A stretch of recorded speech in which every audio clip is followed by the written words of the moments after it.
Sanibona, ngiphinde nginibingelele futhi namhlanje. Kuhlezi kwenkulu intokozo ukuthi sihlangane ngamazwi kababa ohlala ekhaya ezulwini.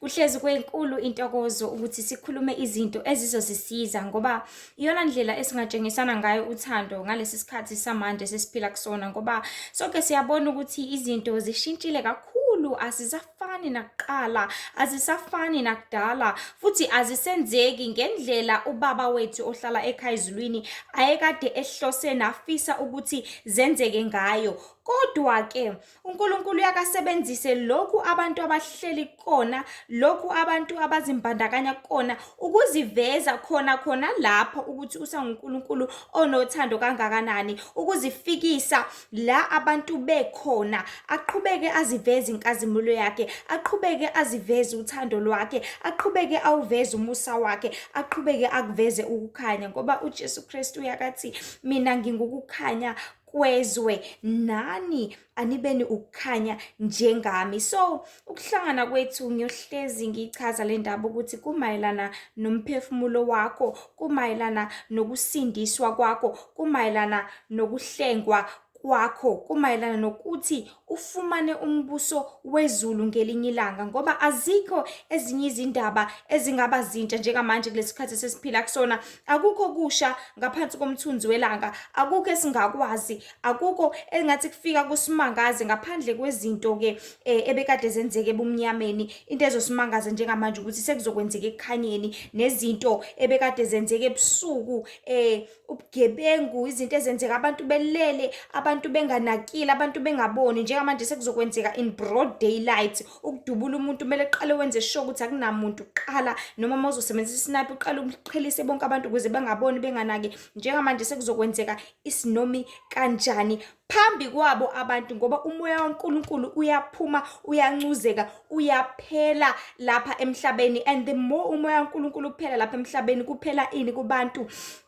Kuphela lokhu okubizwa kakhulu ngokuthi unembeza. So unembeza uhambiselana nokubheka abantu, uhambiselana nokuhlonipha, unembeza uhambiselana nokuxwaya, unembeza uhambiselana namahloni, uhambiselane nokuphoxa, uhambiselana nazo zonke izinto eziphathelene nabantu ukuthi awu ngingayenza kanjani nje into enje phambi kwabantu, hawu apha amahloni, hawu siphi isazelo, siphi isimilo, kuphi konke lokhu okungangenza ukuthi ngingakwenzi ngenxa yabantu. Kodwa the more unembeza usungasekho kubantu, the more abantu bengezoba nandaba, the more abantu bengezonaka ukuthi ngibona ubani, ngihlanganaphi. Because vele people they already have that mindset ezingqondweni zabo ukuthi ngihlanganaphi, obani benza ukuthi mina ngenza into yami engiyithandayo. And leyo mqondo loyo awuzogcina kulezi zinto abantu abazenzayo vele kuyimanje mhlawumbe ethola izinto ezinormal, uzohamba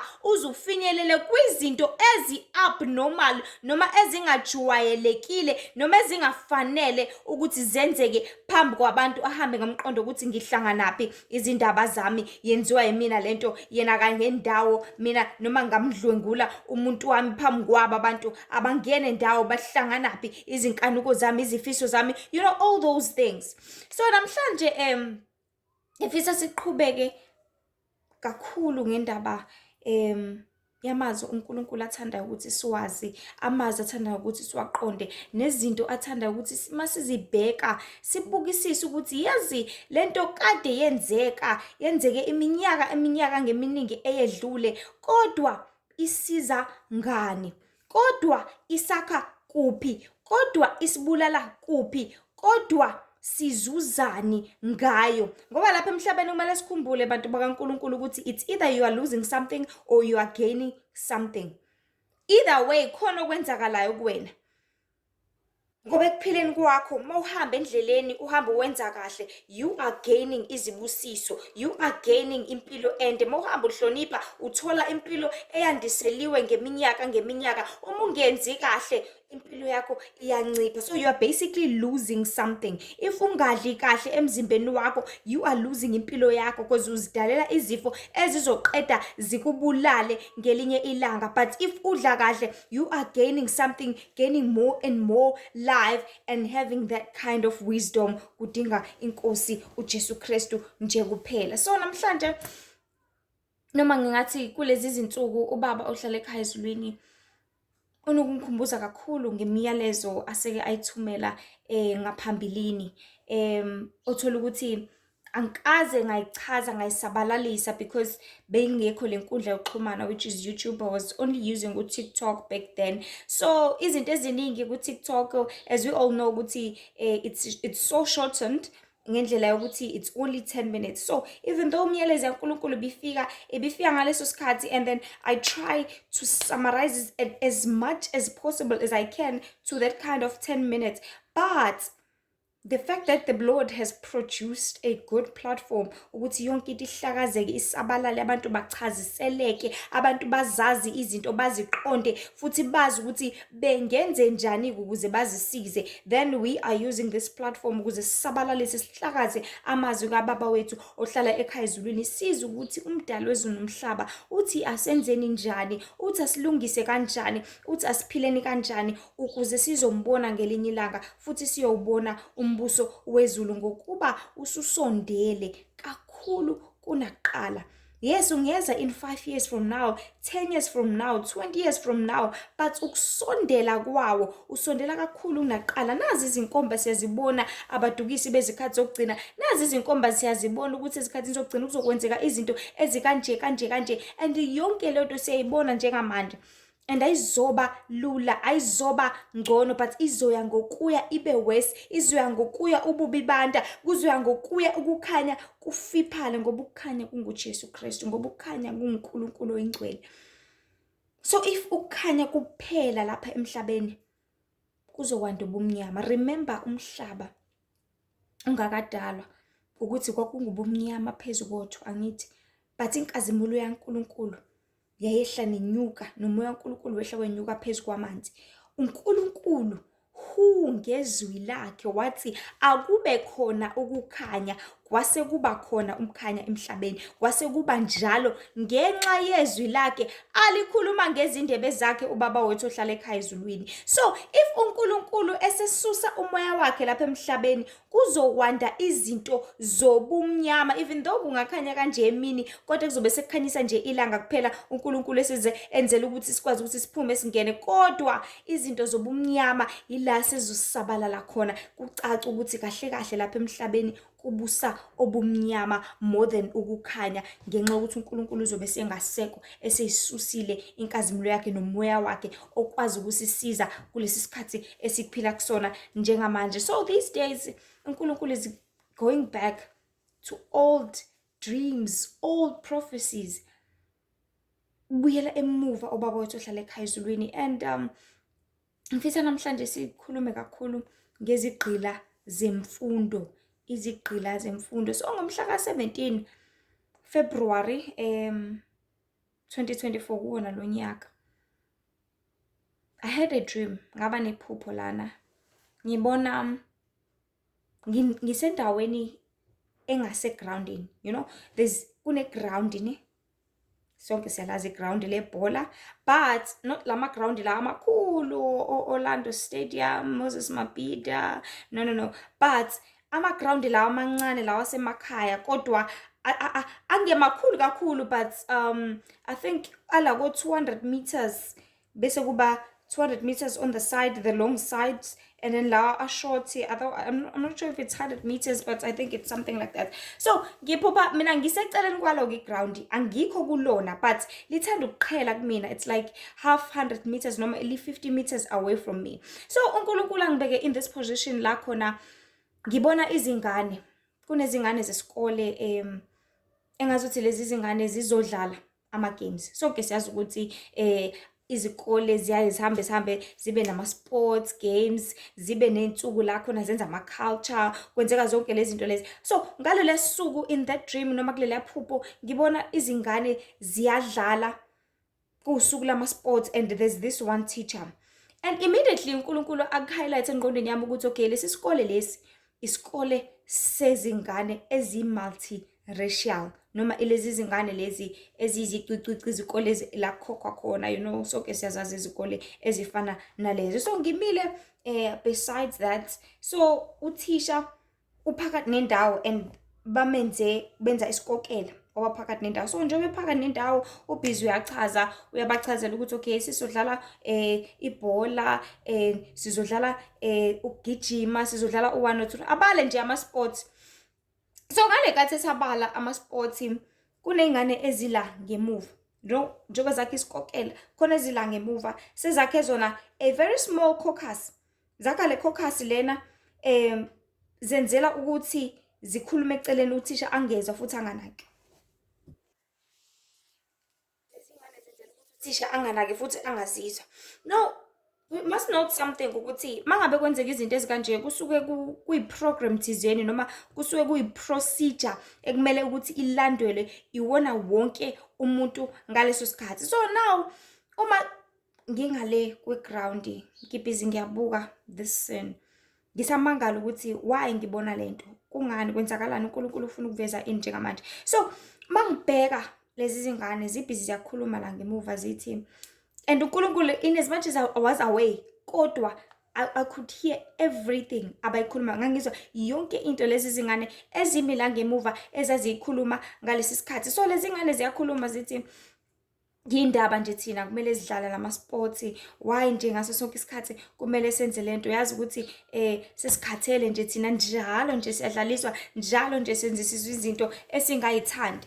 And immediately ngivele ngiyibuze, not knowing ukuthi, you know, when it comes to spirituality, uNkulunkulu yazi uyamangaza ngempela. When it comes to spirituality, you can actually do a communication with someone even though ngisho kuthiwa kude kangakanani. I remember there's this minister nje odumile kakhulu, I think it's Pastor Joshua Selman. Sekwaba nenye lesson la ethi khona the reason why kukwazi ukuthi kuthumeleke i-message yakho from here iye le eLondon ifike instantly, ifike within a second, ingoba yonke into ihamba in the realms of the spirit. So in that dream I'm remembering ukuthi ngangikude lengane zilapha kodwa ngiyazizwa, and ngaphendula mina ngathi, how, why ningamtshela uthisha ukuthi enene aniyithandi lento eniyenzayo? Why ningamqondi ngqo uthisha nisho ukuthi asifuni lento ebese niyayeka ngoba aniyithandi? Zavele zathi ingane, sizokwenza njani, awungeke, isikole nje kuyaphoqa, kumele siyenze lento. And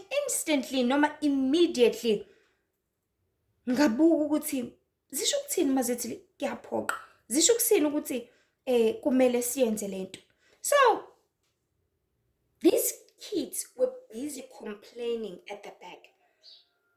They were complaining about the fact that zenziswa izinto ezingazithandi, zenziswa izinto ezingazifuni, zenziswa izinto out of energy yazo kodwa zingafuni ukuyenza leyo nto. So as they are forming i-caucus ngemuva, the Lord is making me understand ukuthi zi-powerless kangakanani noma zi-fearful kangakanani noma zisaba kangakanani ukuthi iqiniso zilikhiphe, zilithukulule, zilise kuthisha ukuthi lalela thisha, yazi ukuthi ngempela sesithanda impela isikole noma siyakuthanda impela ukufunda, but yabo lento senzisa yona njengamanje asiyithandi. Siyakuthanda impela konke esikwenzayo kodwa njengamanje why thina ngaso sonke isikhathi kumele sihlezi sitshele ukuthi senze ini, senze kanjani? Why thina ngaso sonke isikhathi kumele sicontrol whether you like it or not, whether uma period noma ukuma period, whether ulambile noma ulambile, whether unamandla noma unamandla, uyagula noma uguli? Why do we have to do this over and over again? So njengoba zila ngemuva zicomplaina, zikhalaza, sonke siyazi ukuthi umuntu complaina, ucomplainela into angazizwa kahle ngayo. Akekho umuntu ongavela suke nje ayocomplaina, acomplainela ukuthi asinagesi, asinamanzi, ebe ejabulile engena ugesi. No, ucomplaina ngenxa ukuthi akajabulile deep down within herself or himself.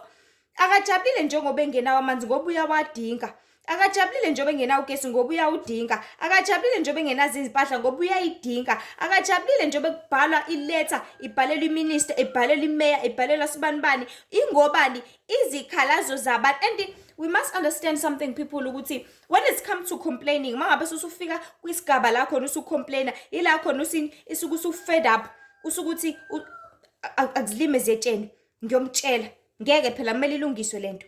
Why? Because there come a point in life la khona into uyibekezelele mayenze okokuqala, uyibekezelele yenze okwesibili, uyibekezelele yenze okwesithathu. But kuze kufike la uthi ngiyakhathala njengamanje. Let me just put my voice out there. Ake ngikhulume, ngikhalaze, ngisho ukuthi ngizwela ubuhlungu kangakanani ngalento eyenzekalayo kumina njengamanje, ukuze uma ngibukhalaza ngibatshela konke engizizwa ngakho, mhlasimpe kungase kube nempendulo, mhlasimpe kungase kube nesolution, mhlasimpe kungase kwenzeke okungcono kunalokho. So ngalezi nkathi lezi ingane zicomplaina at the back, zicomplaina emuva, zicomplaina kuzona zodwa. Ngobani? Zinefear, zinokwesaba ukuthi mengase ziyotshela lo yathisha, mhlasimpe uthisha engavela ixoshwe, noma uthisha engayireporta ku-principal, noma engayireporta anywhere bese ziyaxoshwa ebese ziyathethiswa emakhaya, you know, things like that. So uNkulunkulu is making me understand ukuthi yazi sitha kunento enkulu kakhulu abantu abangayinaki esiyitshalayo kubantu okungukwesaba.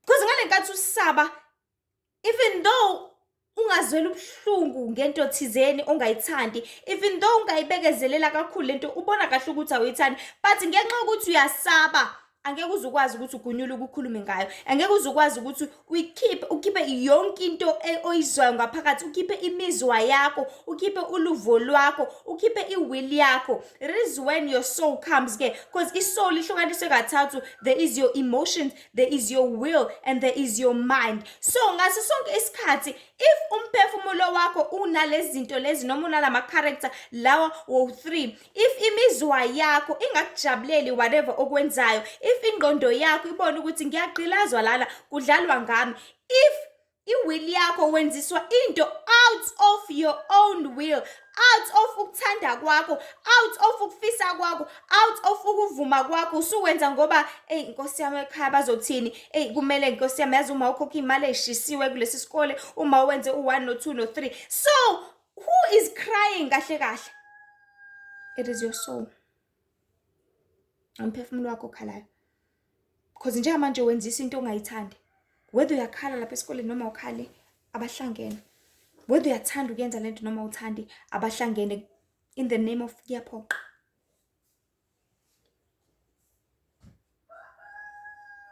So in as much as abantu izinto eziningi bengazithandi, bezibona futhi ukuthi abazithandi, bebona futhi ukuthi ziyabalimaza, bebona futhi ukuthi zibamoshela isikhathi, bebona futhi ukuthi kudlalwa ngabo, bebona futhi ukuthi benziwa izilima, but isitha satshala kakhulu leya fear yokuthi lalela, yabona mengase uhambe ureporter, mengase wenza u1 no2 no3, abantu bazokuthuka, abantu bazokushaya, kuzokwenza u1 no2 uzophelele. Yabona nje mengase uhambe kuboss yakho uyoyitshela ukuthi boss engazi ukuthi kule nyanga imali yami ishode nge1000, iboss yakhe izokuxosha. Mengase ukhalaze uthi esikhala ngogesi namanzi bazokubulala. Mengase uphume la utshela abantu iqiniso bazokushaya ngoba abantu abalifuni iqiniso, bazokubulala abantu ngoba abafuni iqiniso. Isithi sizotshala lokho kwesaba, leyo fear. Why? Ukuze wena yonke into ezoba usizo, ezokhulula, ezosiza abaningi, izohlala ifongqelene la kuwena, ingeze yadluliseka, ngoba isithi understands ukuthi if engadlulisa lolu lwazi, if bengadlulisa ukuthi abayithandi kangakanani lento, if bengadlulisa ukuthi bona bazizwa kanjani, banaluphi uluvo, futhi bafuna ukwenza kanjani, abayithandi lento, bafuna ukushintsha, bafuna ukuyiyeka, bafuna ukubehave in a very different way, then bazothola ukukhululeka, bazothola freedom. Okay, so these kids bebesho ukuthi bayizonda kangakanani lento abayenzayo lapha. Deep down within each and every person, the fact that umphefumulo wakho awulandelani noNkulunkulu, the fact that umphefumulo wakho awondliwa uNkulunkulu, awondlekile ngezwi kaNkulunkulu, the fact that umphefumulo wakho awumtholile uJehova, awufundanga zwi namhlanje, awukhulekanga namhlanje, awuzange ngisho uzuhlabelele, umphefumulo wakho awujabulile neze, kepha uyayizonda lento oyenzayo. Uyizonda ngempilo yakho yonke futhi. Why? Because umphefumulo wakho uya-understand ukuthi the more ungayenzi intando yaNkulunkulu, the more uqhelelene noNkulunkulu. The more ungamlalela uNkulunkulu, the more ungazondli ngezwi lakhe, the more ungakhuleki uyaqhelelana noNkulunkulu. And the more ubona lokho ukuthi uqhelelana noNkulunkulu ubhizi nezinye izinto ezingakusizi ngalutho, uzokhala ububule ngaphakathi kuwena. Uzokhala ububule ngoba uyayizonda lento eyenziwa umzimba njengamanje.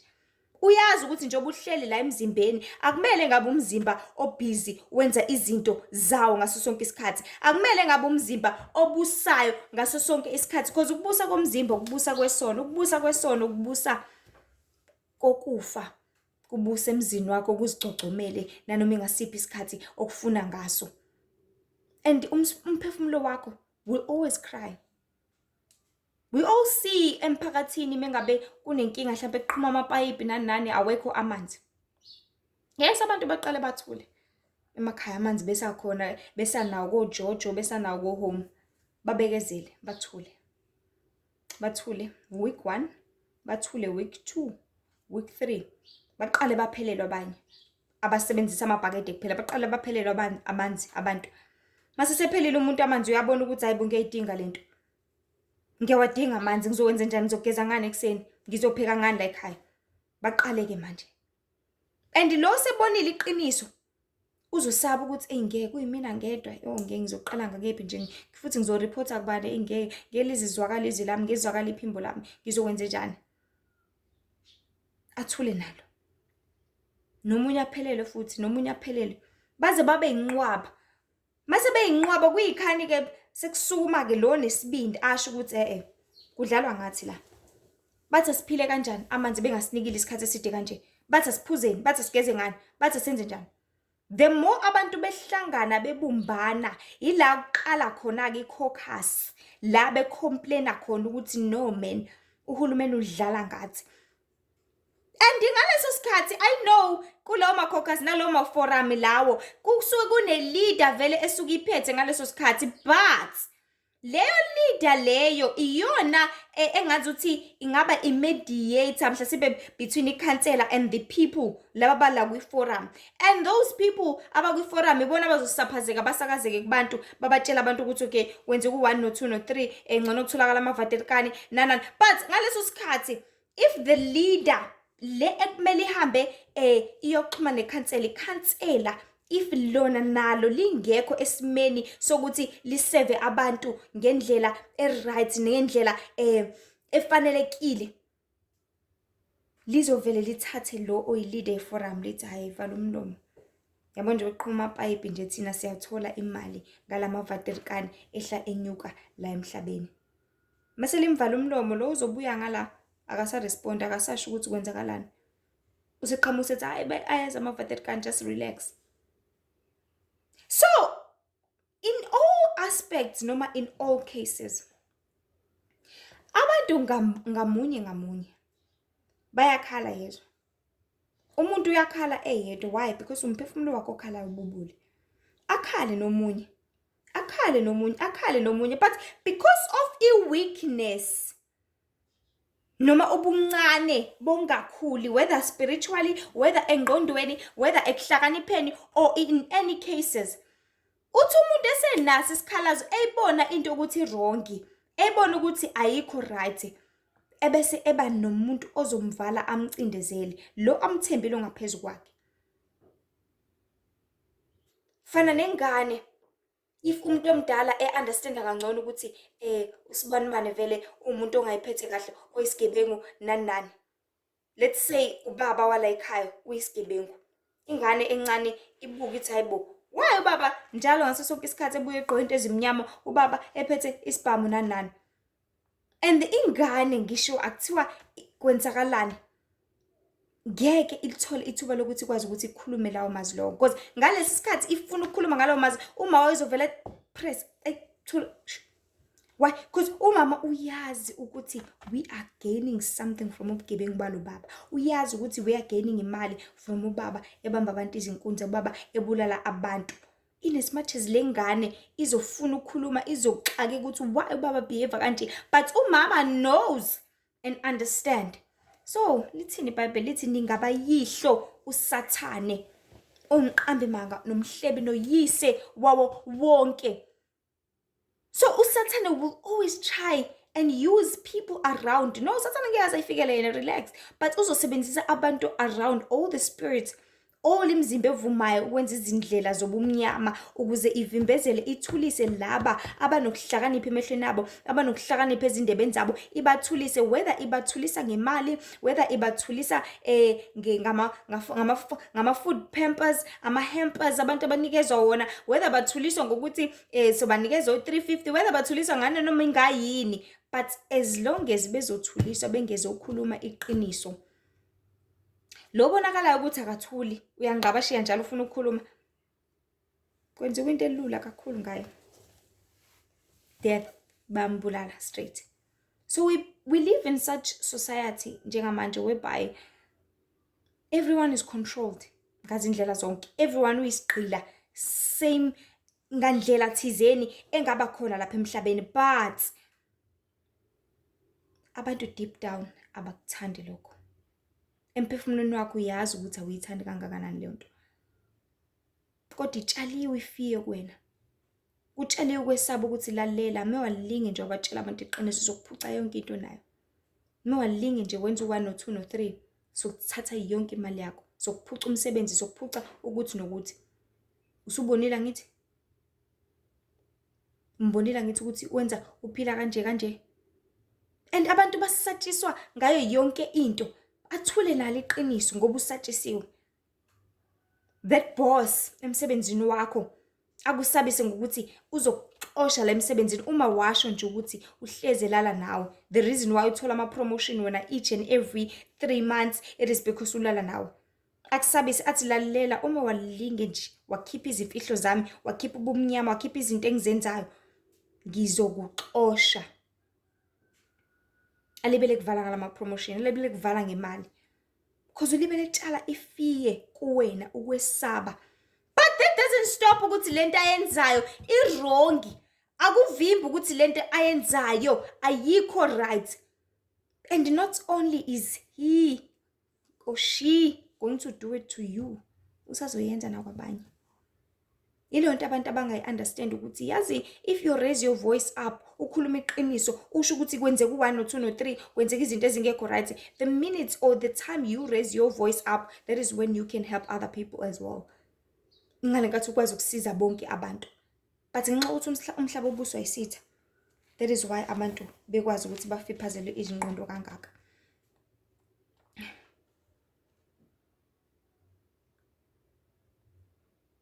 And I want to highlight something ukuthi in this dream ngaqala ngabuza ukuthi why ningakhuluma iqiniso nina izingane? Why ningamtshela uthisha? Why nikhulume ngasese kuphela? Why ningabika izikhala zenu? Because aniyifuni lento. And the answer they said, ayikho into esingayenza, kumele sikwenze lokho. And lamazwi lawa ahlezi andile kubantu abaningi ukuthi kumele, we supposed to do this. Amagama atshalwayo ngaso sonke isikhathi ezingqondweni zabantu lawo ukuthi kumele senze lokho, kumele sibehave kanje, kumele siyenze lento, sokwenze njani, otherwise we cannot survive, otherwise we cannot make it, otherwise sizoluza imali, ungithembisa ukuthi uzongibulala, ungithembisa ukuthi ngizolahlekelwa umndeni wami, ungithembisa ukuthi kumele. But uNkulunkulu, I want to promise you something ukuthi ayikho into enjalo, ayikho into ekumele uyenze, because njengamanje usuyenza ngenkani, njengamanje usuyacontrolwa ngenkani. Lezi ingane realized ukuthi ziyacontrolwa lana, ziyatshela ukuthi zidlaleni. What if awuthanda ibhola wena uzotshela ukuthi idlala ibhola? What if awuthandi wonke lama sports akhona la esikoleni? Whether there's volleyball, there's swimming, there's kayaking, there's cycling, there's whatever sport. What if awuthandi wonke lama sports? What if uyithandela nje wena ukuyilimela? What if uthandela ukuyicentela wena? What if uyithandela ukuyiconnectela nomhlabathi? What if uzithandela zonke izinto ezingakhona lapha emhlabeni? Awukuthandi konke lokho onikezwa kona. But by the so-called kumele, ngizokwenza njani? Uma ungifakele isikole, ubaba ungifakele isikole, kumele ngifunde lana.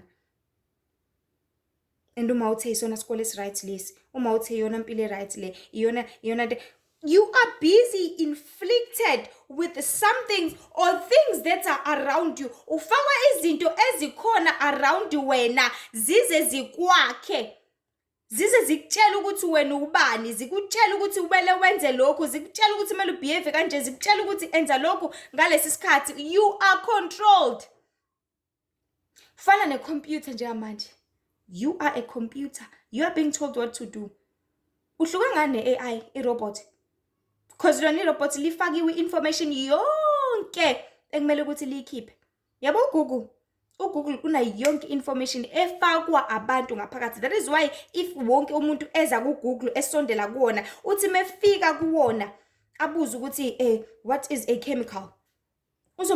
Ufakela zonke izincazo ezibhalwe abantu, whether ifika iqhamuka ku-Wikipedia, iqhamuka ngamanye ama-websites noma zonke iy'nkundla noma abantu abafakile information ngoku-understanda kwabo ukuthi yini chemical, but uzokunikeza yonke into otshelwe yona. So siphila emhlabeni la khona abantu bafakwa izinto, bajovwa ngezinto, and then bese bezitshela ukuthi lezo zinto abajovwe ngazo yizona zinto ezirepresent ukuthi bangobani bona. The fact that ukhuliswe umzali wakho ekukhulisa ekubhukudisa since una 3 years, wakufundisa ukubhukuda, wakufundisa ukubhukuda, uthi usumdala usuzitshela ukuthi hayi-ke mina njengombhukudi oqavile. What if bengayona into uNkulunkulu ade ekudalele yona le kwasemqaleni? What if uNkulunkulu bengakulethela ukuthi uzoba umbhukudi lana? What if uNkulunkulu bengakulethela ukuthi uzoba umsubathi lana? Just because ukhule ekhaya la khona ubaba wakho esisubatha ehlezi ehamba nawe ethi asihambe siyogijima, asihambe siyojoga, usuzitshela ukuthi that represents you. Usuzitshela ukuthi nawe ileyo nto, uyitshela ukuthi nawe umsubathi. Cha, awusiyena. What if awuyena ngempela? So kuleli yaphupho lezi yazingane leziyana ziyarealize ukuthi siyacontrola lana, senziwe ilima lana, kudlalwa ngathi, but zikhuluma emuva kuphela lokho. Azinaso isibindi nestamina sokuthi zikwazi ukuthi ziyomtshela uthisha ukuthi lalela thisha, ngeke thina size sikwazi ukuyenza lento, asiyithandi lento senzisa yona, asifuni lento senzisa yona ngoba I represent thina. So endalweni yethu nasekukhuleni kwethu, yes sikhule sifika izinto sezitshaliwe sezikhona lapha emhlabeni seziningi kakhulu futhi ngaqala, but ngisho kuthiwa kunjalo kuzona zonke izinto ezikhona lapha emhlabeni, akusho ukuthi nathi kumele sihambe ngazo, akusho ukuthi nathi kumele sibehave ngaleyo ndlela, akusho ukuthi nathi kumele sihambe ngendlela esitshelwe ngayo. Zibuza ukuthi utshele ubani? Utshele umuntu okudalile, bekudalele lokho? Imagine uzofike udale a certain toy, create nje wena out of your own mind, or ngenza isibonelo esisobala khona abantu bezokwazi ukunderstand. Imagine umuntu wadala icomputer, software, hardware, wadala le system le edalela ukuthi size abantu, right? Edalela ukuthi uMicrosoft kube no Word abantu abazotype khona bekwazi ukuthi baprinte babhale, wadala Excel, PowerPoint, for zonke lezi zinto ezikwenzayo. And esekudalile wakudala ngenjongo, angithi esekudale ngale njongo ayikudale ngayo, wefisa ukuthi kubehave ngale ndlela, kusize abantu in this way.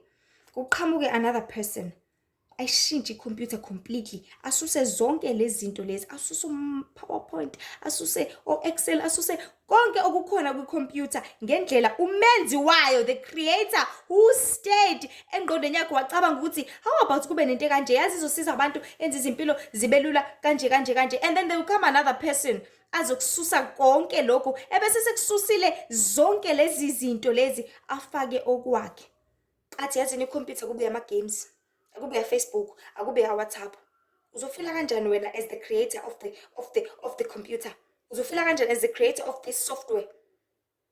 Obviously you'll be devastated, you'll be traumatized, because lento awuyidalelanga ukuthi behave kanje, awuyidalelanga ukuthi sisebenze kanje ngoba wena oyidalile. People of God, we must understand ukuthi uJehova umdali wezulu nomhlaba, Isaiah 43 verse 21 uthi laba bantu engizenzele bona ukuba bashumayele udumo lwami. Njengamanje alisekho udumo lwaNkulunkulu olushunyelwayo lapha emhlabeni. Why? Because land indalo edalwe ubaba ohlala ekhaya ezulwini wayidala ngomhlabathi, wayiphefumulela ngomoya wakhe, yaba kanjalo umphefumulo ophilayo. Ithe mayisifika la emhlabeni, yes ifika i-empty, yes ifika ingazi lutho, but yafike yangafakwa, yangagcwaliswa ngolwazi lweqiniso lokuthi kumele kukhonze uJehova, lokuthi kumele kwenziwe intando kababa ohlala ekhaya ezulwini. Kodwa yagcwalisa ulwazi ukuthi wena gijima uyodlala ushumpu, gijima uyodlala itennis, udlale netball, ube i-athletics, gijima uyofuna ukuba i-scientist, uyofuna ukuba udokotela, uyofuna ukuba unesi, uyofuna ukuzenza zonke lezi zinto. Udumo likaNkulunkulu lufika kuphi lapho? Ulishumayela nodumo likaNkulunkulu if uzoba busy ngomsebenzi day and night overtime. Ulishumayela nodumo likaNkulunkulu. Xolisa. So ikanjalo le ndaba, indlela uNkulunkulu ade sidale ngayo akusenzeki ngayo. And fortunately enough, ngoba umphefumulo wakho wazana noJehova, yikho ulibe lukhala ububula, ubone ukuthi hayi mina ngidlalwa ngami, ngenza isilima la.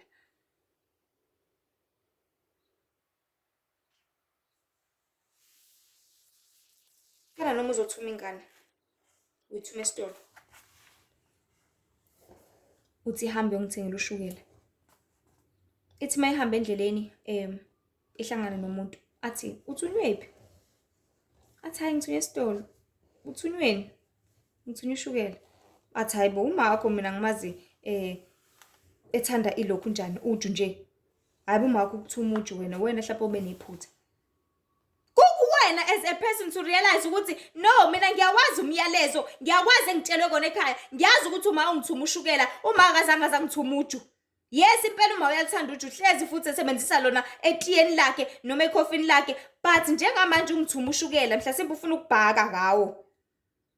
But if le ngane izolalela lo muntu oyitshelayo ngalesi sikhathi noma ubaba wayo or whosoever athi uma wakho akazange kuthuma ushukela, ukuthuma uju, uma wakho usebenzisa uju in most cases, izolahleka endleleni, izoduka. But kukuyona ukuthi ithi no man, udlala ngami la, udlala ngami wena. Mina ngiyazi into engitshelwe yona. Ngiyazi into engidalelwe yona. Because njengamanje imithetho isabhalile ezibhebheni zamatshe, isabhaliwe ezincwadini, ibhalwe la enhlizweni zabantu. Uyawazi umthetho kaNkulunkulu. That is why abantu noma bebhobhe emakhontena, bebhobhena noma kephi, bekwazi ukuhlukanisa between umuntu okholwa ngempela nomuntu ongakholwa, because imithetho kaNkulunkulu bayazi la. Bayakwazi ukuhlukanisa ukuthi wena uthi uyakholwa kodwa ububhema, nathi la uthi uyakholwa kodwa sibe sikubona uwehla wenyuka nabantu besilisa. Ayikho lento oyenzayo, singazo senza ilima wena, because imithetho kaNkulunkulu ibhalwe la kubantu.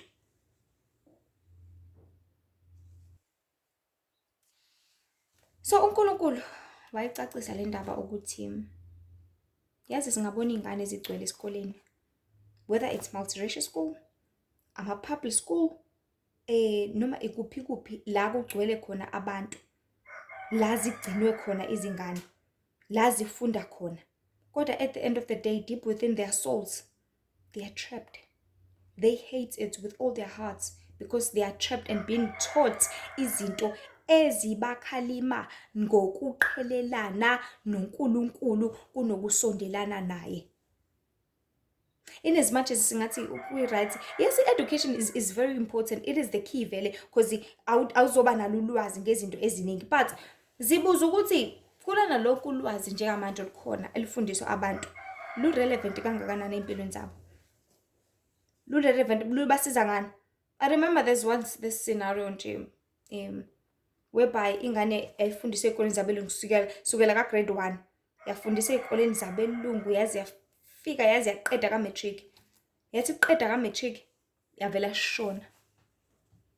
It's something that happened nje around the place. And the only thing wakhulunywa ngayo kakhulu ukuthi awu esefunde kangaka, awu sekhishwa imali engaka, awu Nkosi yami sesahlupheka, awu bekhulu iyona into eqave kakhulu esifweni saleyo ngane ukuthi hawu sesikhiphe izimali ezishisiwe ezingaka sukela emncaneni wakhe. Lo muntu ufunda in private schools, usezofa nje kanjalo.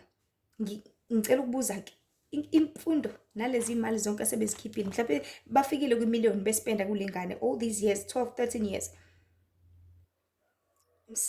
imsize ngane njengoba selilele lapha ethuneni, imsize ngane le mfundo, imsize ngane ukuthi afunde lapha in multiracial school, kumsize ngane ukuthi ngaso sonke isikhathi adlale lawo ama-sports esikoleni, kumsize ngane emphefumulweni wakhe. That is what I'm asking njengamanje. Because in these schools, in as much as they have better services, they have better education, they have better othisha bafundisa kangcono bayinaka kangcono ingane, they attend to them and they do all these things. But konke lokufunda kwabo kakhulu kuzitrapha kakhulu lezi zingane. Because they will spend more time in studying education, they spend more time in sports, they spend more time in all these things. Bese kugcina kungazisizi ngalutho lezi zingane. So yonke into eyenzekala njengamanje lapha emhlabeni ifundisa abantu ukuthi bangaqhelelana kangakanani noNkulunkulu. Ngoba kulezi izikole kufunda ama skills, kufunda computer system. Ingane ifundela ukuthi zibo ama IT specialist. And so ke siyawazi ama IT specialist ukuthi ahlale ema-computeni, they don't even know ukuthi what is prayer. Azazi nokuthi yini into ekuthiwa ukukhuleka. Zinama skills, zazi zonke izinto zikwazi ukuzenzela, and they don't even care about uNkulunkulu. Who is God?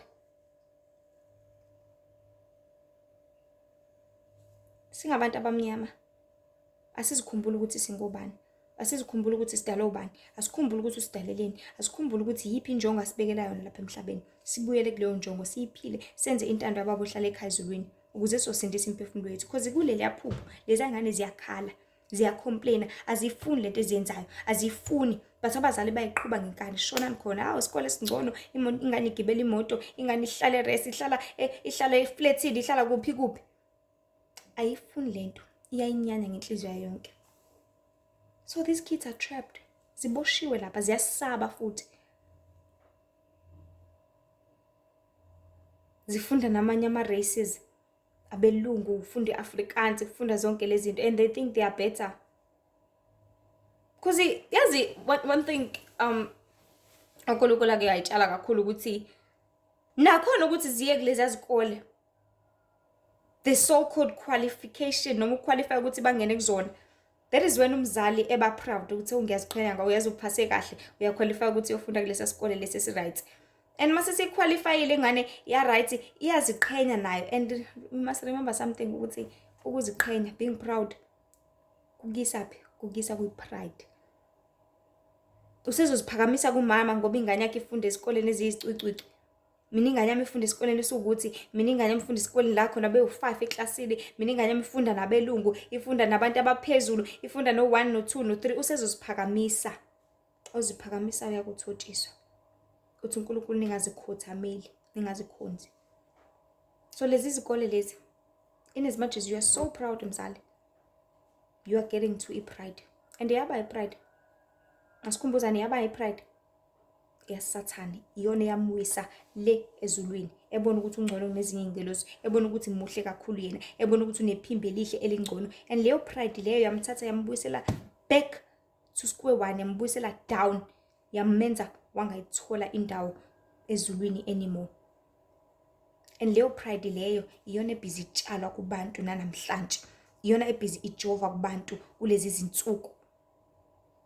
Ukuthi how about you have this, you are much better. Mona lokhu ungcono kunomunye, mona lokhu uright wena, awumdingi futhi umunye umuntu. They are trapped. Ziboshiwe lezi ingane lapha, azithandi, zifundisa izinto ezinkulu. So hayi unengqondo enkulu, uhlakaniphile, she's so intelligent, she's got a high IQ. Leyo high IQ yazi yini? Ukuthi ingqondo yakho ayicabangi lutho, phela iyalalela, ifake lokho iphinde ikhiphe njengoba kunjalo. You are so trapped. You are like a ghost. You are just a thing. You know a jar or a cup, umsebenzi wayo ukuthi mangifaka amanzi ingithelele, or ujeke mangafaka amanzi ngithele empompini, right? Ngifaka amanzi mase ngiyothela lapha ebhodweni lami, aphuma njengoba enjalo. Ngithi ngizothina ujeke uhlakaniphile? Awazohlakanipha ujeke, umkhiphela amanzi njengoba enjalo, awakhiphe eseyelo, awakhiphe esepink. Uhlakaniphe ngani ujeke ngokuthi ukhipha amanzi njengoba enjalo? So this is what is happening to people njengamanje. They think they are so smart ngokuthi into mabeyifakile bayikhiphe njengoba enjalo. You are not smart, you are just an object, you are just being used. Uyasebenziseka kalula. ulula kahle kahle. Indaba enjalo ulula. Number 2, they are slaves. Bayizigqila. Yazi bayizigqila zani? Bayizigqila zemfundo, bayizigqila zolwazi. Igcwala ingane imfundo, igcwale ekhanda layo segxabha lento. Uthi ukhuluma na yona, icabanga imaths, icabanga iphysics, icabanga zonke lezi zinto.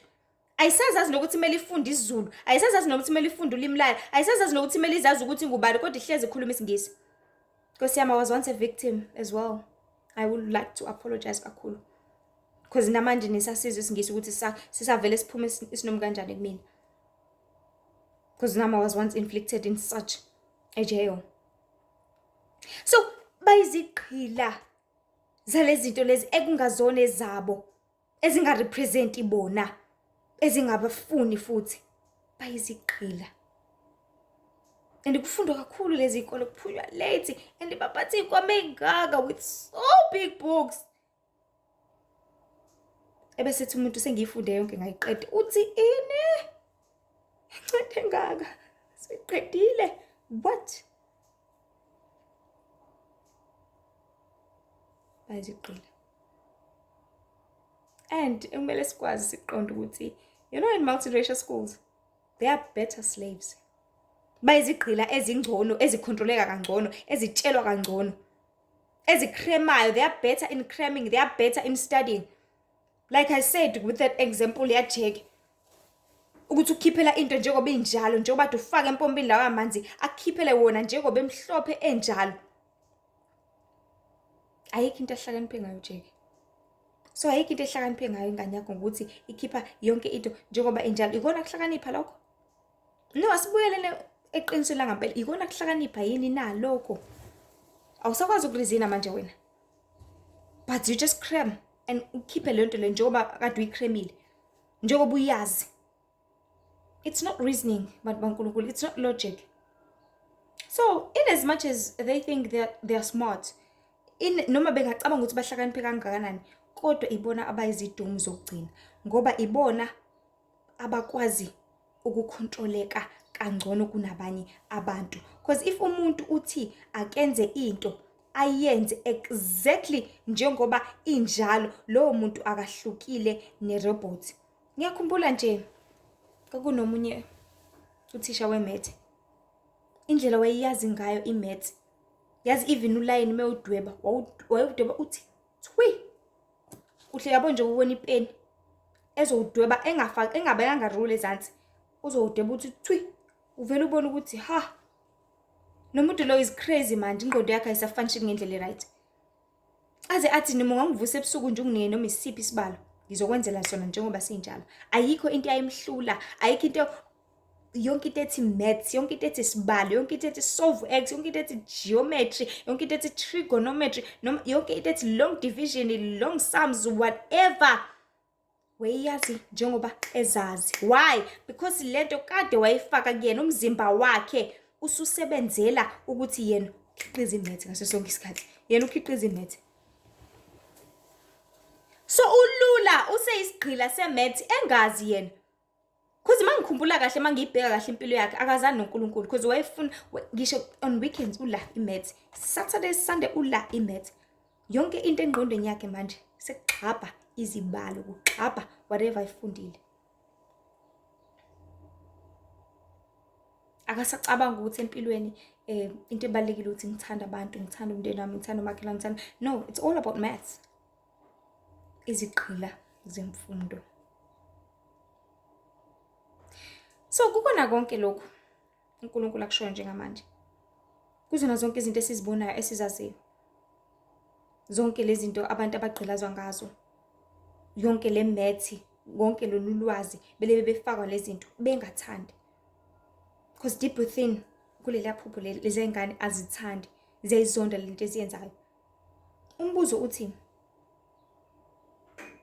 unayo ilogic nereasoning ngezinto ezibalekile empilweni. Ngabe lokhu kuhlakanipha kwakho kuzokwenza ubonane noJehova ngelinye ilanga? Nayo phela indaba yangempela, indaba serious. Indaba noJehova at the end of the day. So cela sifunde nje amazwi kaJakobe, Jakobe chapter 3, Siqala lapha kuverse 15. Isihloko sithi from verse 13 isihloko sithi ukuhlakanipha okuvela phezulu. Bese uverse 15 athi lokhu kuhlakanipha akusikho okwaphezulu kodwa kungokomhlaba, kungokwemvelo, kungokwamadimoni. Ngokuba lapho kukhona umhawu nombango kukhona isiyaluyalu nezenzo zonke ezimbi, kepha ukuhlakanipha okwaphezulu okokuqala okumhlophe andukuba kube nokuthula nokuva nokulalela, kugcwele isihawu nezithelo ezinhle, akunakungabaza, akunakuzenzisa. Akunakungabaza, akunakuzenzisa. Ebese uJob 28 verse 28 uthi ukusaba uJehova kungukuhlakanipha. Ukusaba uJehova kungukuhlakanipha.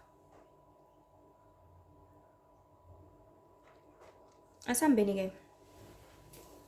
Mungamesaba uJehova uhlakaniphile. Mongenandaba ukuthi kumele enkonzweni uhlakaniphile. Mongenandaba ukuthi kumele ubuyele kuJehova uhlakaniphile na? Mongenandaba nokuthi kumele wenze intando kaNkulunkulu uhlakaniphile yini? Abantu abaningi bazothi yes, uhlakaniphile Nkosi yami, hawu ngathi kwazi ukwenza izinto ezinkulu kangaka. Ngicela ukuthi ngicacise namhlanje ukuthi akahlakaniphile neze. Okay, ngiyavuma uhlakaniphile, kodwa ukuhlakanipha kwakhe akubona kwasekhaya ezulwini, akubona lokho kudinga umphefumulo wakhe, akubona lokho kudingwa impilo yakhe, kodwa yazi ukuhlakanipha kuphi? Ukuhlakanipha kwamadimoni. Ngiyaphinda. Lokho kuhlakanipha lokho ngiyavuma uhlakaniphile, yebo, yes, ne?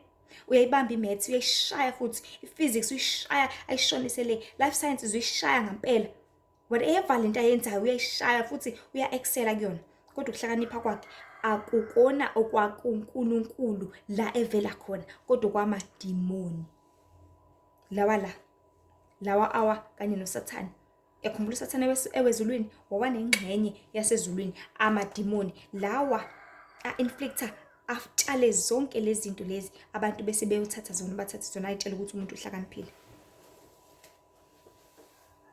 Mungamesabi nje uJehova, ungacabanga ukuthi uhlakaniphile. Awuhlakanipha ngalutho neze. Lithini izwi lithi siwula sithi enhlizweni yakhe akekho uNkulunkulu. So ngisho kahlakanipha kangakanani uzitshela ukuthi yo mina so smart, mina ngikwazi ukuthi ngiphase ngo-A bodwa. If uzothi nje hayibo umbuso wezulu into esanda kwenza leyo hayiba ayikho leyo nto, wisdom. Let us go to nerds. Ku-17 kube naleli gama engili-underline kakhulu uNkulunkulu ngokholo uNkulunkulu elithi akunakungabaza. Yabo lokho kuhlakanipha kwasekhaya ezulwini, there's no doubt akunakungabaza. There are people ababizwa ngokuthi ama-nerds.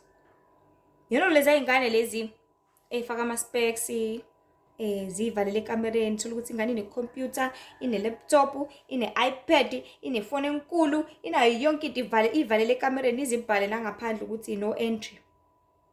La ekamereni la iney'tikha ezigcwele udonga lonke, inayo yonke into ehlangene nemfundo, inama-planet, inayo yonke into, iyi-nerd. Yazi ukuthi lezo zingane lezo, they've got low self-esteem. Yes, uhlakaniphile, but they hate themselves. They just want to die. Ziyazizonda lezi zingane deep within ingaphakathi lazo. Azinendaba ukuthi khona ulwazi, khona ikhompyutha nanani, azinendaba nako konke lokho. So they are just jars, noma they are just instrument, or they are just programmed ukuthi zingazifuni kangakanani. So uzothi wena ihlakaniphile Nkosi yami, hawu ningamphazamisa uyivalele ekamereni, kanti uzivalela nje lapha ekamereni uzoziqhume ingqondo. Ngoba uyivalela lapha ekamereni isitha silibe simhlebela ukuthi buku mumbi kangakanani. Because indalo yaNkulunkulu ayikho embi, sonke sibahle kakhulu futhi. But isithe somhlalisa la, luwe kuthatha ukuthi uhlakaniphile, hawu Nkosi yami uhlakaniphile. Kanti isithe silibe siqambela amanga sithi buku mumbi. Buka wena uthande kangakanani. And ingane ziyamhleka esikoleni. Ukuthi uhlakaniphile ukuphasa it doesn't matter, ziyamhleka. Unopete, unembunce, unamagwegwe, whatever. Ziyamhleka lapha esikoleni. Abe ne-low self-esteem. And low self-esteem kusuke kuwamadimoni ehleba ezindlebeni zakho. Ethi you are so ugly. You are so bitter. You don't need to talk to other people. You don't need to talk to these people. they are crazy. Libe likutshela lento ukuthi you are crazy, you are crazy, you are going to die. Libe likutshela lento lengane futhi ngagcina isizibulala khona la nalelo self esteem. Bese kuthiwa nihlakaniphile. Ebese ethi uNkulunkulu ukuhlakanipha kwasekhaya ezulwini akunakungabaza. There's no doubt. Uyazazi wena, you have confidence in the Lord, you have ukuzithemba enkosini. Lokho ungadinga ukuthi imali qala ube nama instrument qala kube ne Wi-Fi ekhaya qala ukuze kutshengise ukuthi uhlakaniphile. No, ukuhlakanipha ukwazi ukucabanga nokucubungula nokulogika izinto, uyirizini into. Ungathi mawutshela into. And there's a video la ekhuluma ukuthi izilimi abantu abanjani, abantu abangezwa nani. So kubalekile ukuthi sazi siqonde ukuthi ukuhlakanipha kwangempela kungokwesaba uJehova, kunguqonda, kungukwenza futhi intando yakhe uba uhlale ekhaya ezulwini. So uzothi ingane ihlakaniphile ngenxa yokuthi ifunda ku multiracial school, ihlakaniphile ngenxa yokuthi iphasa kangcono, iphasa kahle. Yeah, iphasa kangcono, yazi iphaselani, iphasela uSathane. Iphasela yena khona izokwazi ukuthi yomsebenzela kahle. So ikublock hlakanipha abantu abatshelwa ngakho ngempela. Ukuthi munejazi, wasebenza, wanomuzi, waneimoto, uhlakaniphile. Iyona into etshela ngayo leyo. Abesethi uMshumayeli chapter 2 Solomon indoda ehlakaniphile ngempela athi konke kuyize lezi. Indoda eyacela ukuhlakanipha uNkulunkulu ngaphezulu kwayo yonke into.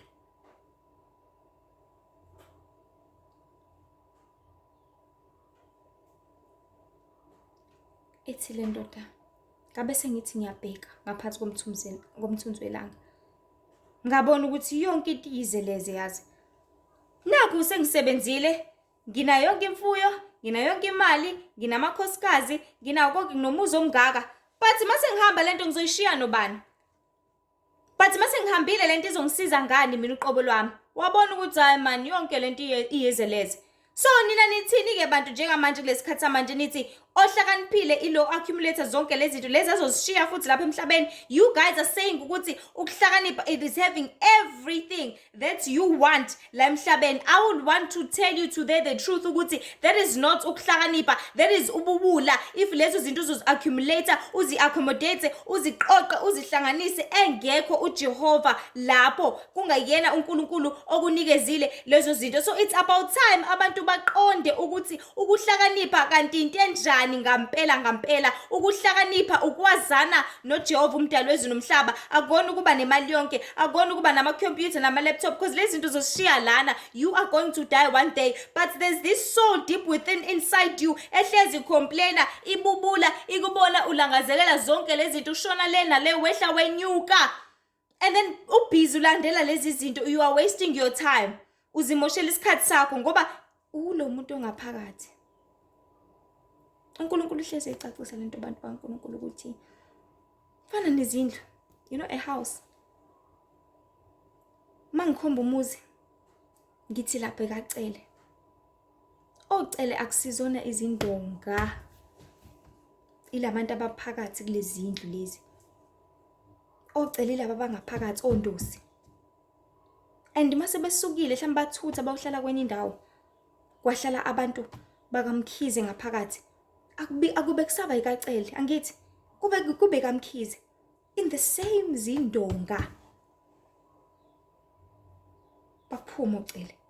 So lo muntu uwuye noma kuthiwa ubani igama lakho uyilo umuntu ongaphakathi because mangibheka isandla sami ngithi isandla sikalihli ithemba lesi. Isandla salihli ithemba, it's like indlu yakamzobe.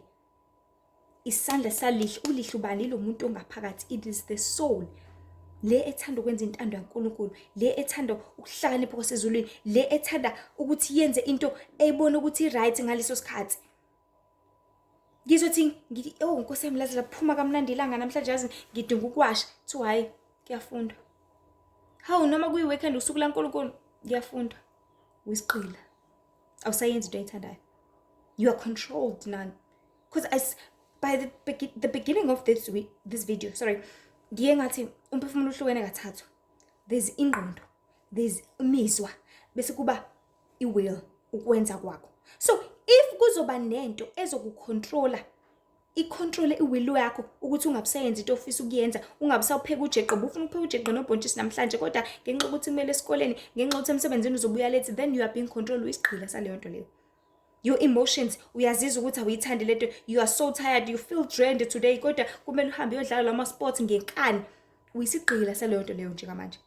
And abantu bayizigqila zemfundo, imfundo iyakhathaza, yabo la engqondweni kuyakhathaza, kwawubuka kuyakhathaza. Ngixolisa kakhulu ngalokho I was saying. Imfundo iyakhathaza, yabo izincwadi ziyakhathaza. Uma uzofunda incwadi whole day, you feel drained, uzowomele ngisho amanzi, uyakhathala, ungaze ulale. That is why abantu abafunda kakhulu uthola ukuthi abasenzi lutho ngisho ema kokuthi hayi miyekeni uyafunda, uyastudisha Nkosi yami, kumele aphumelele, kumele aphase nani. These things, they exhaust. Ubufuna ukuhamba uyayithokozisa namhlanje, uyayirelaxela, uyiphumele nabangani bakho, uthi wow Nkosi yami sinoZoom, we've got a meeting. So whatever ezo-influence ukuthi umphefumulo wakho ungabe usabehave ngendlela othanda ukuthi ubehave ngayo, I'm talking about your soul njengamanje. Not ngenkanuko zakho, cha, angikhulumi, ungangizwi kabi. Angikhulumi ngenkanuko yakho, ngikhuluma ngomphefumulo wakho njengamanje. Because umphefumulo wakho uyacomplaina ngezinto ozenzayo enyameni. Uyacomplaina ngebehavior yakho, uyacomplaina ngokuspenda kwakho isikhathi kakhulu esikoleni, uyacomplaina ngokuspenda kwakho isikhathi kakhulu ezincwadini, uyacomplaina ngokuspenda kwakho isikhathi kakhulu in sports, uyacomplaina ngokuspenda kakhulu isikhathi you are busy in tutorials, in computers and studying about planets, studying about all these things ezikhona lapha emhlabeni. Umphefumulo wakho uyacomplaina njengalezi zingane lapha egroundini zithi sesikhathele kanti njalo nje thina kumele sitshele ukuthi senzeni.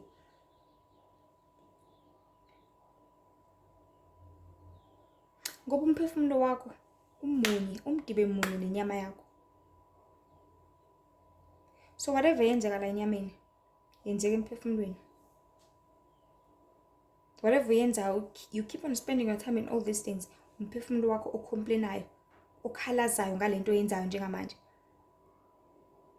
awuyithandi. Ngoba uyazazi ukuthi njengoba ula emhlabeni uzokwenza intando yababohlala ekhayizulini, hence uvela kuyena. Uyazazi ukuthi kumele uzothobela uNkulunkulu, uyazazi ukuthi kumele udle. And we always say this, ukuthi umphefumulo wakho udla ngokufunda izwi. But awulifundi, awukhuleki, awuhlabelela, awenzi lutho. You are just a study freak. Basho njalo. I'm a study freak. She crazily likes to study. She's such a schoolaholic or whatsoever. Bookaholic, angazi workaholic. Umphefumulo wakho awujabulile. Yes, you are in Matriculation School, buka kukuhle vele. But uyaqhelazeka lapho ukhona. Usenkingeni kakhulu futhi. And you keep on complaining. You keep on complaining ngaphakathi. Because umphefumulo wakho uyacomplain. Ucomplain ngaphakathi. Ebese inyama yakho leyo umzali ithi kumele senze njani? We need to survive. Ngalesikole lesi sizokwazi ukuthi sibe right. It's like umzali ehlala nengane edlengula lo baba. Ikhala ingane, ikhala kumawayi. Mawu baba uyangidlengula. And uyakwazi lokho. Athi umzali sewenze njani? Uprincipal uyasondla. Vala la.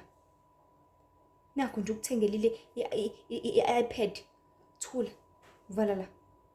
Bekezela mntanami. So your soul is complaining ngaphakathi, but umzimba wakho utshela umphefumulo ukuthi thula wena, siyazuza lana, thula wena, sidla kamnandi lana, thula wena. Sithola u1 no2 no3. Buka wena unefone engaka abanye abantu abanayo. Buka wena nokuthi abanye abantu abanakho. Umphefumulo wakho unendaba naleyo nto leyo because uyazi ukuthi izosala la emhlabeni ngelinye ilanga, and uyazi ukuthi wona uzosafarisha ngoba ngale kwethuna umzimba wakho usala lapha ethuneni, but umphefumulo wakho lives forever, uyaqhubeka uphile.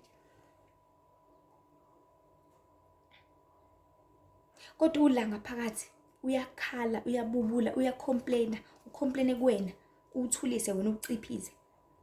Uvalele uthi buka nje sesikoleni esiright kanjani, buka sifunda nabelungu, buka mina ngikwazi ukukhuluma isingisi kangcono kunale ngane yangamakhelwane efunda kwi-public school. Uyisigqile esingcono, uyisigqile esisebenziseka kangcono, esicontroleka kangcono. You are so trapped, you are so deceived. Isihloko sithi izigqila zemfundo.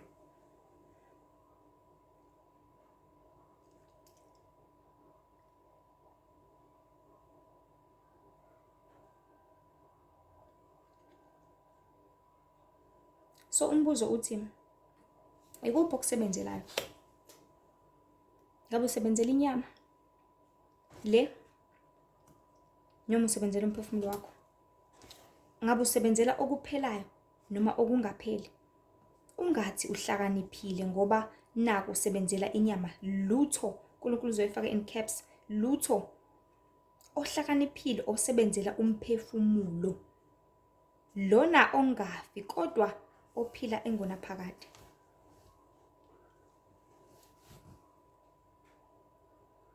Fana noma isoka thizeni lizoba nezintombi eziwu-2. Liyazi ukuthi lo umakhwapheni, lo uyi-straight. Amsebenzela kakhulu, usebenzela lo yi-straight because uyazi ukuthi uyahlala futhi umshado. Wena makhwapheni, you are just a sex slave sakhe. Akakusebenzela, akakunikezi lutho. Ngisho ungacelani, ngisho ungayicela imali, hawu Nkosi yami sicela ngeke aze akunikeze. Because ubhizi uya-investa lapha, uyi-straight kuma wengane yakhe. Yes, ulala naye unya-enjoyana whatever, but akanendaba nawe. Nangu la amsebenzelayo. And uyazi ukuthi uyozuza again something ngelinye ilanga. So njengamanje abantu khona into abayisebenzelayo. Njengoba ubhizi usebenzela inyama, uyozuza lokho uzozuza inyama. Ubhizi uthi uyafunda wena uyastudisha, I'm so smart. Awusebenzela umphefumulo wakho lo olasta ingunaphakade. Awusebenzela umphefumulo wakho lo ekugcineni ongeke ufe. Ubhizi usebenzela into efayo bese uthi uhlakaniphile. Umuntu ohlakaniphile usebenzela into engapheli. And lo guy lo ohlakaniphile uyena osebenzela loya ngoba uyazi ukuthi uyi-straight uzomsiza ngelinye ilanga uyongena naye emshadweni. Lo wena nje you just useless. So zibuzeke empilweni yakho ukuthi ikuphi okusebenzelayo. Futhi ngifisa abantu baqonde kakhulu indaba yokwesaba. Ukuthi akusoze kwakufikisa ndawo ukwesaba kwakho. Akusoze kwakusiza ngalutho ukwesaba kwakho. Uzothi usaba uma wakho. Uzothi usaba ukukhuleka. Yazi ukuthi uba ufake lokho kwesaba enhlizweni yakho isitha. Ngoba isitha siyakuntshontsha. John 10:10 siyakuntshontsha. Mase sikuntshontshile sikuntshontshela iwill yakho ungayenzi into oyithandayo. Sonke siyazi ukuthi umuntu umentshontshiwe uvalele lapha egumbini. Akakwazi ukuphumela phandle, akakwazi ukuya edolobheni, akakwazi ukwenza lutho. Untshontshiwe ngithi uhleli la. So nawe nje ubuhleli leso sikole, uhleli leyo ndawo, awunendaba, awukwazi ukwenza into oyithandayo njengamanje. But uzodlalisa lama sports lawa bathi wadlala. Bese uthi uhlakaniphile ngokudlala lama sports. Ngaba ayicomplainanga lezi ingane lezi akulela phupho. Zithi hawu sikhathele phela njalo kumele senze lento, kumele sizwe ngabo basitshela ukuthi asenzeni siphile kanjani, senze kanjani. Ngaba izange zizicomplain kanjalo kube ziyathanda, but deep within azithandi. So now uhleli lapho ubhizi uyitshela ukuthi uyasebenza, uya accumulating everything. Yes, uzokuthola vele. Uzogqoka ijazi lakhe elibovu, uzogqoka eliphephule, uzoba udokotela, yes fine. But abungakusebenzelanga ukungena embusweni wezulu and ngeke uzungene. This is the hard truth. Iqiniso elinzima elikhulu, bathi iqiniso liyababa ngithi.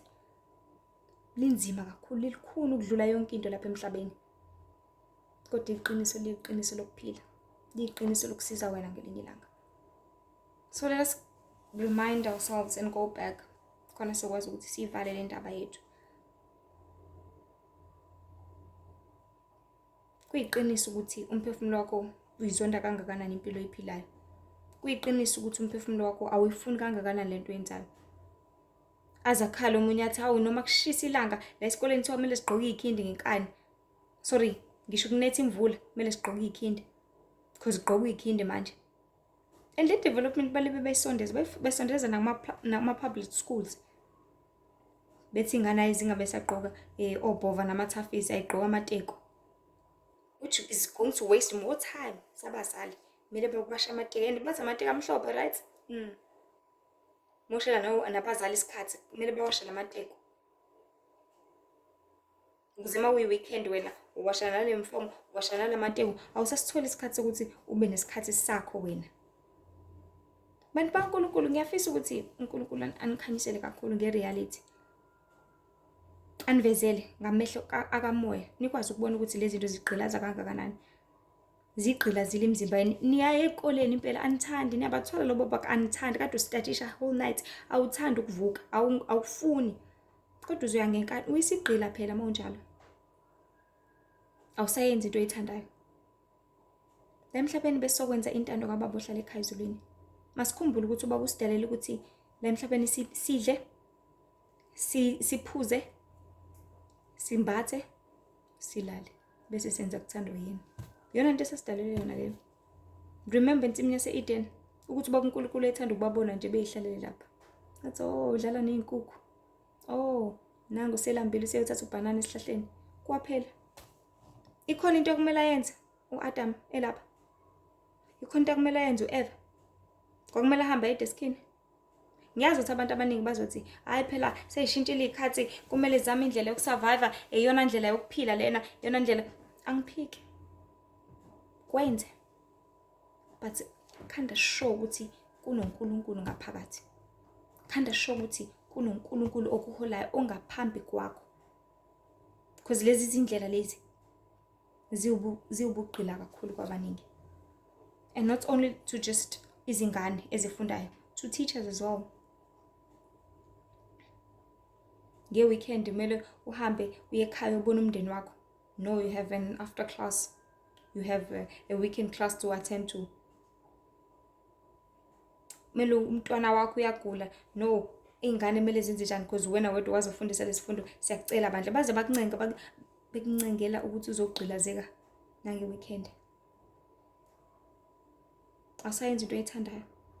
Awusahambi ngemizwa yakho ukuthi njengamanje I feel like ngingazilalela. Ngizwe umoya wami uphansi engazuthi nje ngingaphumula namhlanje engazuthi ngangavuka ngangenza lutho. But uzokwenza ngenkani.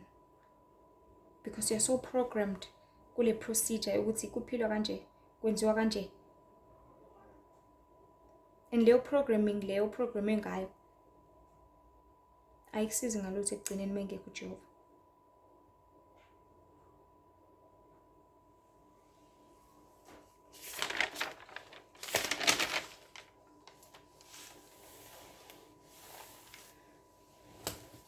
uNkulunkulu uyayibona imiphefumulo yabantu.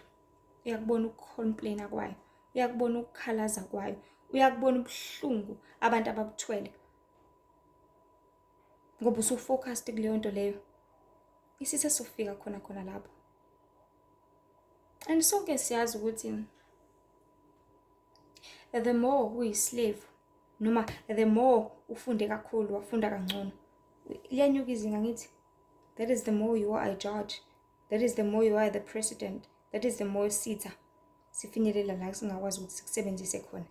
So isigqila esingcono, esazi kangcono, esingenza kangcono.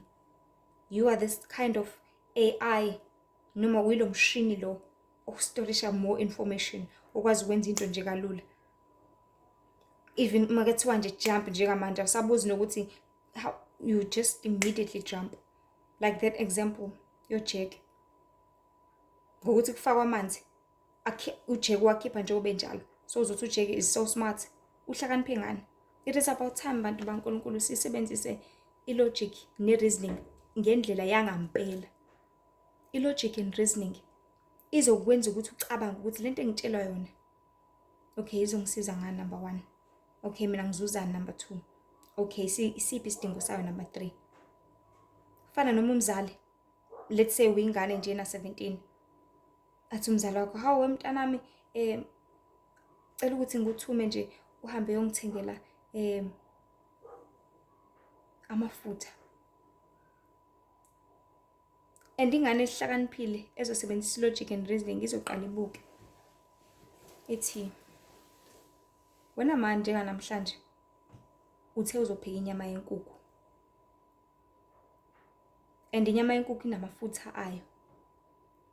And njobe inamafutha ayo, ngibona singekho isidingo sokuthi sithole amanye amafutha because we are going to be adding more and more fats sizilimaze thina. But ngoba uyavuka kusasa emsebenzini, how about leyo mali leyo uyisave ebese uwaphathe kusasa amafutha because vele namhlanje asiwadingi. That is the ingane ezosebenzisa logic and reasoning. Kodwa le kuthiwa ihlakaniphile izothi amafutha, okay, uthe amafutha ma thatha imali gijima esitolo.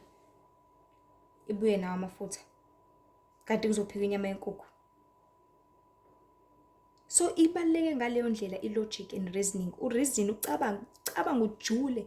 Uyibukisisa into ngawo wonke ama-side, ngawo wonke ama-angles ukuthi kusizakala kephi. Ngiluza ini. Because uthi simyalile uma ukuthi uma ngcono senze kanje. How about? Athi umzali awuyazi uqinisile. Futhi nje yazi la emakhaya yabiza amafutha. Yazi ngcono uma ngathenga edolobheni ashibhile. Yazi avuhla kaniphile. Ikona kuhlakanipha kwangempela ke lokho. Ukwazi ukucabanga into ujule. Not just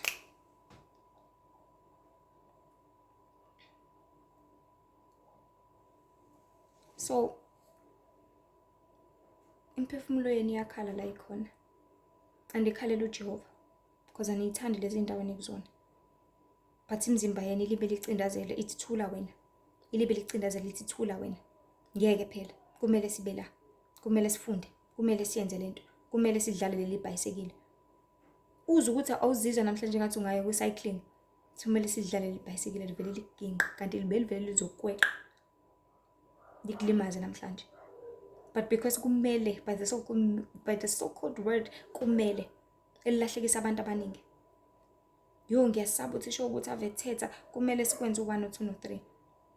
Athi umuntu enza iphutha nje lisimple lapho wakhohlwa ukuphatha into zakhe ze-PE usezoba nestress ke manje hawe ma ngiyajinja namhlanje ngizokwenza intana ngiyiphethe izinto bafethu ngiyacela ngingibolekana mfethu ngcono ngizosathi i-inform esikole ngizoyigoqa people yazi ibhlungu lento kakhulu futhi hayi kancane.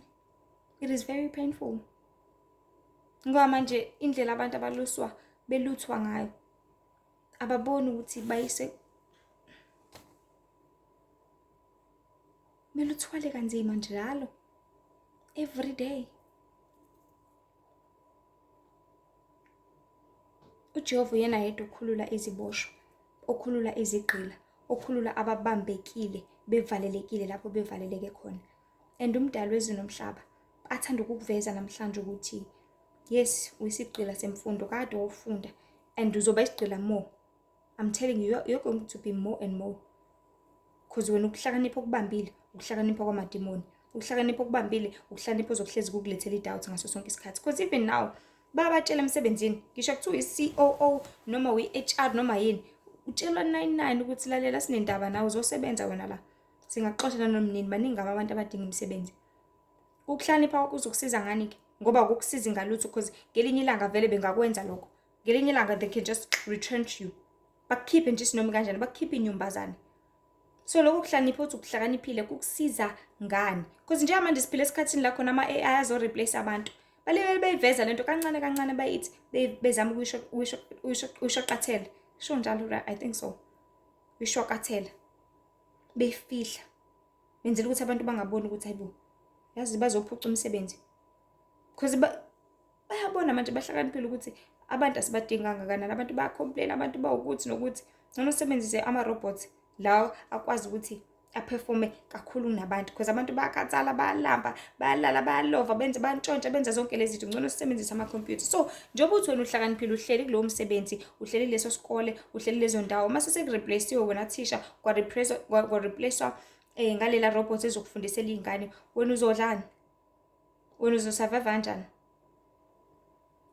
Uzophila kanjani? So angikho kodwa endabeni yemisebenzi, ngisendabeni yemfundo. Ukuthi konke ufundiswa kona. That just because ukufaka ukukhiphe akusho ukuthi uhlakaniphile. Just because ukufaka ukukhiphe njengoba kunjalo akusho ukuthi hawe ma yazi yahlakanipha ingane. Cha, awukwazi ngisho ukujula wena. Awukwazi ngisho ukucabanga. And abantu abaningi yazi ukuhlale naye umuntu ohlakaniphile. Umbuze nje just simple questions. Angakwazi ukuphendula. Simple questions. Why? Because yena ufana nerobot. Elazi lento eliyaziyo kuphela. Wazi imethi kuphela. Wazi isingisi kuphela. Wazi lento ayaziyo ama-chemicals, iscience kuphela. Akazi lutho enye. Kodwa ukuhlakanipha kwangempela kwasekhaya ezulwini kukulalela, ukwazi ukuzwa and be able to digest lento esuyizwile and think about it. Uyicabange, uyijulele, uyihlakaze. Ukuhlakanipha kwangempela kuyakuhlakaza ingqondo. Akuyibophi ingqondo, akukuthumbi, akukwenza isigqila, but kuyayihlakaza ingqondo. Kukwenza ufunde ngayo yonke into ekhona lapha emhlabeni. Kukwenza ufunde ngemvelo, ufunde ngawo wonke amabandla, ufunde ngemizi, ufunde ngama-spirits, ufunde ngemkhovu, ufunde ngabathakathi, ufunde ngayo yonke into. Ukuhlakanipha kwangempela-ke lokho. NjengoSolomoni wafunda wabona yonke into emhlabeni ukuthi umsebenzi, imfuyo, yonke lento ayibizeleze yonke lento. Wafunda ngayo yonke into, wazofunda nangokufa imbala. Wathi hayi bo, abantu abasize bazilungiselele ngoba ngale kwethuna akukho ukuphenduka. Incwadi yezakha, incwadi yokuhlakanipha. Ithi khulisa, ufunda nokuthi ingane kumele uyikhulise kanjani, kumele ubehave kanjani, uyivikela kanjani inhliziyo yakho. Wayifundisa ngokuthi owesifazane okhutheleyo umqhele wendoda, yonke into.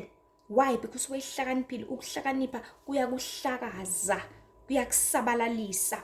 But imfundo le othi wena uyihlakaniphile kuleyo multiracial school yakho, kuleso sikole sakho esikhokhela izisombulu zeyimali, yazi imali ukuthi ayisho lutho lapha emhlabeni. I'm telling you people. So leyo mfundo leyo othi wena iyona ekuhlakaniphisayo, ikuhlakaniphisela ukuthi ube nemoto, ube nomuzi, ube nani, zonke lezi zinto zoshiya lapha emhlabeni vele one day. So leyo mfundo leyo othi wena iyakuhlakaniphisa, ikubambisa leyo nto leyo kuphela.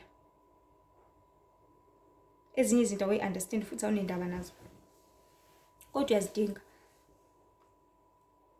Ahlakanipha umuntu kodwa thola ukuthi izinto ezisimple ezikubeka istamp akakwazi, akanendaba futhi nalokho. Simple things like just ukufaka i-bulb, i-globe, uyifaka, just uyifaka, akanendaba akakwazi. Because yena wazini i-accounting, wazeze izimali kuphela. Yonke into uyenzelwa because yena by the so-called money, by the so-called things anazo. So bantu baNkulunkulu, asingabi neqila, asivulele amehlo, asihlakanipheni, asiqondene ezintweni zonke. Umdali wezulu nomhlaba ukubekile ukuhlakanipha kwangempela, ukuhlakanipha kokwazana naye, ukuhlakanipha kokwenza intando yakhe, ukuhlakanipha kokwesaba yena. Uthi manje ngisaba, ngiyakunipha ukuhlakanipha. And then mase niqonda, nizodeda ebubini. So ngisho ngathi uhlakaniphe kangakanani, yabo uma usenza isono, ngiyayibuyisela ke manje silale indaba. Ila sihlangene khona impela ke. Uma usenza isono awuhlakaniphanga. Uyisiwula. Why? Because isono lesoqhubeka usenza sizokubulala. And mase usufile uzozisola because ubumosha isikhathi nje kuphela wena lapha emhlabeni. Ubumosha ithuba nje kuphela wena lapha emhlabeni. Ubumosha i-energy yakho nje kuphela lapha emhlabeni. Uzibiza ngokuthi uhlakaniphile but ubuyisa igqila semfundo nje kuphela. And one thing that we need to understand and always remember ukuthi njengoba umphefumulo wakho ukhala ucomplaina, it is your duty as the parent or the body ukuthi umphefumulo wakho ukhala ucomplaina, take a stand. Ungasasaba abantu, ungasasaba environment, ungasasaba lutho, zikhulule. Nawe ngane efunda kuleso sikole leso, whether una 16 una 15, you can see ukuthi udlala ngawe la wenza isilima. Nawe ufunda wherever la ufunda khona, uyabona ukuthi ayikho lento senze uyilima la, mina ngiyidingi lento. Zikhulule wena. Ngoba la emhlabeni uma iphilele, uma ifele, ayikho ozokukhulula. Ayikho ozokusiza. You can only help yourself. Ngiyazi ukuthi sitha sihlezi sitshala kakhulu ukwesaba kubantu. Sihlezi sitshala kakhulu ukuthi ngeke uzoba yini, uyayidinga lento, kumele. Ayikho into ekumele uyenze. Into ongathi kumele uyenze ukuthi uzisindise wena, ukuthi uzisize wena, ukuthi wenze intando kaBaba ohlala ekhaya ezulwini. Phela kwento ngikuthembisa ngayo ukuthi kumele uyenze leyo. Phela into engqo eyistandard ukuthi kumele uyenze. Not inyama, because iyafa le nyama le. Fida umphefumulo wakho. Uyalamba zonke izinsuku. Fida umphefumulo wakho ngokufunda izwi every day. Fida umphefumulo wakho ngokuhlabelela. Fida umphefumulo wakho ngokukhuleka.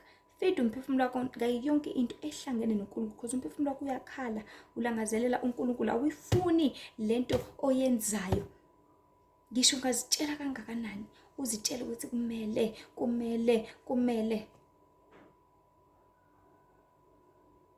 Akunjalo. Akumele. Into ekumele uyenze ukusindisa umphefumulo wakho. Into ekumele uyenze ukuphila impilo yobungcwele lapha emhlabeni usaphila, ngoba ngale kwethuna akukho ukuphenduka. And only ngale kwethuna, that is when people realize ukuthi ayibo, kanti emhlabeni bekunje. Abesethi ufuna ukuphenduka, ufuna ukuqala maphansi. Game over. Walithola wena ithuba, wahlala futhi lapha emhlabeni, wayenza yonke into okwakumele uyenze ngesikhathi sakho. Njengamanje sesikuphelele isikhathi, ayisekho ibuyele emuva. So yabo nje amaqiniso kaNkulunkulu elibe lisabalala kangaka, elibe lispreadwa each and every time, each and every day, ngaso sonke isikhathi ezama ukuthi afinyelele kuwena. Azamela wena, ngoba lesi sikhathi esiphila kusona manje siyisikhathi esifana ne-extra time, la khona uNkulunkulu esanethemba lokuthi hayi mhlawumbe bengaphenduka, mhlawumbe mangilethe umyalezo ngiyilethe nama-examples, mhlawumbe bengaphenduka, mhlawumbe bengangiqonda, mhlawumbe bengangi-understanda, mhlawumbe bengayenza intando yami, mhlawumbe bengabuyisana nami, mhlawumbe bengazilungisa, mhlawumbe bengabona ukuthi umhlaba unamanga kangakanani, mhlawumbe bengabona ukuthi la emhlabeni kudlalwa ngabo kangakanani. Cause uJeremiya uyayichaza le ndaba, I think it's Jeremiah 17, ukuthi inhliziyo ingumkhohlisi, ubani ongayazi. Umuntu ngihamba ngenhliziyo yami ihalela ukuthi, inhliziyo yami ifuna ukuthi, awu mina inhliziyo yami, mina ngiyithanda ngenhliziyo yami yonke imoto yami, ngiyithanda ngenhliziyo yami yonke umuzi wami, ngiwuthanda ngenhliziyo yami yonke. Iyokukhohlisa inhliziyo yakho, izokwenza isilimo, izodlala ngawo. Ayikho leyo nto. uJehova uthini? Uthi asimthande ngey'nhliziyo zethu zonke. Hayi wafu ukuthi umthande nge-weekend kuphela noma ngosuku lokukhonza, cha, yonke. Sonke siyazi ukuthi uma umthanda ngenhliziyo yakho yonke, umuntu wenza njani? Isikhathi sakho uyasinikela, uyabusondela kuye, uyayenza into ekumele uyenze.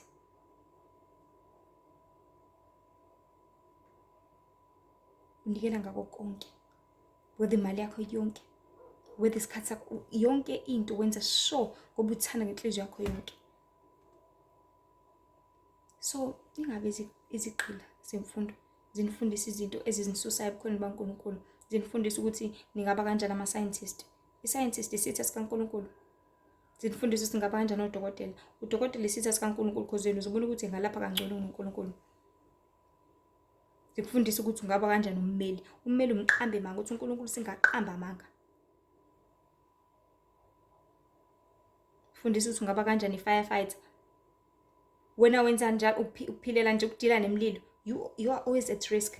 Ungabe linga uJehova uNkulunkulu wakho, ungabe umlinga. And zonke lezi zinto, yonke lemisebenzi usuke ngekho uJehova. And bakutshela, yazi Nkosi yami, ngoba emhlabeni even nami usayini i-contract bakutshela ukuthi yabo nje ungena kulo msebenzi, your life is at your own risk. Asihlangene thina. Ngisho ungalimala ufa, usayini i-oath, yes ngiyasayina, I authorize my life, I'm at risk nani. If ngayigqokanga i-PPE, mengafa ngalimala, ngawa ebhilidini, iboss ayihlangene ayinendaba nalokho. Nithanda leyo mpilo ke bantu.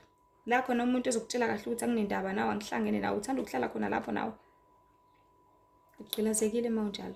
Wisigqila salowo msebenzi, wisigqila saleyo ndawo, wisigqila saleyo environment, wisigqila. I repeat, wisigqila. So asingabe igqila zemfundo. Asasipele imfundo yangampela. Asifundeni iBhayibheli, asifundeni ngemphefumulo yethu, asifundeni sisidalelweni, asifundeni ukuthi uNkulunkulu usibekeleni lapha emhlabeni, asifundeni ukwenza intando kaNkulunkulu, sifunde yonke imiyalelo yakhe. Bese siyayigcina yonke ukuze imphefumulo yethu izosinda, ngoba uJesu Kristu uyabuya ubuyela abangcwele abakade bezingcwelisa benza intando kaBaba ohlala ekhaya ezulwini. Singabe saqhubeka isikhathi sethi ngezinto esingezasisiza ngalutho.